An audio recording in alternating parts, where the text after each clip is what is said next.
ನಮ್ಮ ನಗರಕ್ಕೆ ಹತ್ತಿರವಾಗಿರುವಂಥ ಬೇವನಹಳ್ಳಿ ಗ್ರಾಮದ ಕಸ್ಟಮರ್ ದೇವರೊಬ್ಬರು ನಮಗೆ ಕೇಕ್ ಆರ್ಡರ್ ಕೊಟ್ಟಿದ್ದರು. ಫಾಂಡೆಂಟ್ ಇಲ್ಲದೆ ಕೇಕ್ ರೆಡಿ ಮಾಡಬೇಕು ಅಂತ ಅವ್ರ ಆಸೆ ಆಗಿತ್ತು. ಅದೇ ರೀತಿ ಫಾಂಡೆಂಟ್ ಇಲ್ಲದೆ ಕೇಕ್ ರೆಡಿ ಮಾಡಿಕೊಟ್ಟಿದ್ದೇವೆ. ಅವರು ಕಳೆದ 4-5 ವರ್ಷದಿಂದ ನಮಗೆ ನಿರಂತರ ಕಸ್ಟಮರ್ ಆಗಿದ್ದಾರೆ ಕೂಡ. ಜೊತೆಗೆ ತುಂಬ ಜನ ಕೇಳ್ತಾರೆ, ಏನು ಅರವಿಂದ್ ಅವರೇ ನೀವು ತೆಗಿಯೋ ವಿಡಿಯೋಗಳು ಫೋಟೋಗಳು ಕೇಕ್ದು ಇಷ್ಟೊಂದು ಚೆನ್ನಾಗಿರುತ್ತೆ ಅಂತ. ಇದರ ರಾಶಿ ಇನ್ನೇನಿಲ್ಲ ಸ್ನೇಹಿತರೆ. ನಾನು ಕಳೆದ 35 ವರ್ಷದಿಂದ ಒಬ್ಬ ಫೋಟೋಗ್ರಾಫರ್. ಕಸ್ಟಮರ್ ಅಭಿಪ್ರಾಯ ನೀವೇ ಕೇಳಿ, ನಿಮ್ಮ ಕಾಮೆಂಟ್ಸ್ನು ಕೂಡ ಕಮೆಂಟ್ ಮಾಡಿ. ಥ್ಯಾಂಕ್ ಯು ಸ್ನೇಹಿತರೆ. ಯಾವೂರಣ? ಬೇವನಹಳ್ಳಿ. ಕೇಕ್ ಹೆಂಗೆ ಬಂದಿದೆ? ಹೆಂಗೆ ಕೊಟ್ಟಿದ್ರೆ ಬಂದಿದೆ ಕಾನ್ಸೆಪ್ಟು?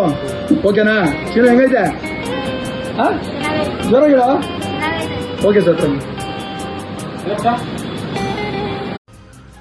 ನಮ್ಮ ನಗರಕ್ಕೆ ಹತ್ತಿರವಾಗಿರುವಂಥ ಬೇವನಹಳ್ಳಿ ಗ್ರಾಮದ ಕಸ್ಟಮರ್ ದೇವರೊಬ್ಬರು ನಮಗೆ ಕೇಕ್ ಆರ್ಡರ್ ಕೊಟ್ಟಿದ್ದರು. ಫಾಂಡೆಂಟ್ ಇಲ್ಲದೆ ಕೇಕ್ ರೆಡಿ ಮಾಡಬೇಕು ಅಂತ ಅವ್ರ ಆಸೆ ಆಗಿತ್ತು. ಅದೇ ರೀತಿ ಫಾಂಡೆಂಟ್ ಇಲ್ಲದೆ ಕೇಕ್ ರೆಡಿ ಮಾಡಿಕೊಟ್ಟಿದ್ದೇವೆ. ಅವರು ಕಳೆದ 4-5 ವರ್ಷದಿಂದ ನಮಗೆ ನಿರಂತರ ಕಸ್ಟಮರ್ ಆಗಿದ್ದಾರೆ ಕೂಡ. ಜೊತೆಗೆ ತುಂಬ ಜನ ಕೇಳ್ತಾರೆ, ಏನು ಅರವಿಂದ್ ಅವರೇ ನೀವು ತೆಗಿಯೋ ವಿಡಿಯೋಗಳು ಫೋಟೋಗಳು ಕೇಕ್ದು ಇಷ್ಟೊಂದು ಚೆನ್ನಾಗಿರುತ್ತೆ ಅಂತ. ಇದರ ರಾಶಿ ಇನ್ನೇನಿಲ್ಲ ಸ್ನೇಹಿತರೆ. ನಾನು ಕಳೆದ 35 ವರ್ಷದಿಂದ ಒಬ್ಬ ಫೋಟೋಗ್ರಾಫರ್. ಕಸ್ಟಮರ್ ಅಭಿಪ್ರಾಯ ನೀವೇ ಕೇಳಿ, ನಿಮ್ಮ ಕಾಮೆಂಟ್ಸ್ನು ಕೂಡ ಕಮೆಂಟ್ ಮಾಡಿ. ಥ್ಯಾಂಕ್ ಯು ಸ್ನೇಹಿತರೆ. ಯಾವೂರಣ? ಬೇವನಹಳ್ಳಿ. ಕೇಕ್ ಹೆಂಗೆ ಬಂದಿದೆ? ಹೆಂಗೆ ಕೊಟ್ಟಿದ್ರೆ ಬಂದಿದೆ ಕಾನ್ಸೆಪ್ಟು? ಓಕೆನಾ? ಚೀಲ ಹೆಂಗೈತೆ? ಹಾಂ ಜೋರಾಗಿಡ. Okay sir,